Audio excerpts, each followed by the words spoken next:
तन कन संपूर्ण मिथिलावासी के गोर लागे छी और अहाँ सब लंग एकटा लोकगीत ला के उपस्थित भेल छी। सुनू, जँ नीक लागे तो लाइक शेयर कमेंट जहिना करै छी तहिना करब। तो चलू सुनबै छी।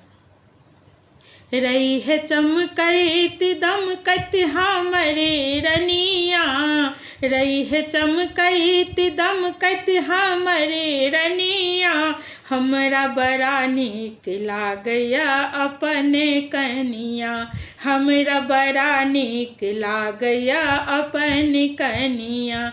रही है चमकैत दमकैत बनल रानिया, रही है चमकैत दमकैत बनल रानिया, हमरा बड़ा नीक लागैया अपन कनिया, हमरा बड़ा नीक लागैया अपन कनिया।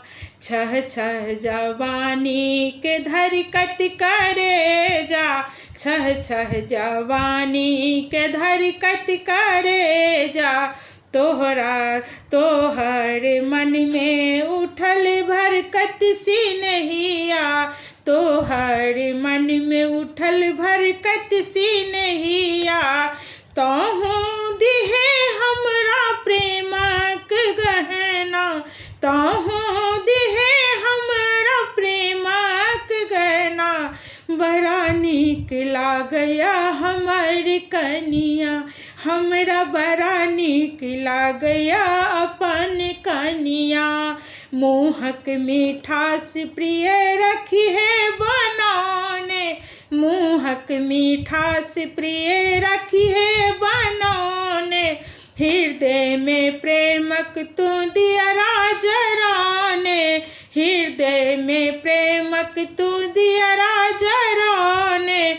घूरी तक है हम देबौ सीने गे, घूरी तक है हम देबौ सीने गे, हहिना तू रही है हमार रानिया, हमरा बड़ा नीक लागैया अपन कनिया, हमरा बड़ा नीक लागैया अपन कनिया।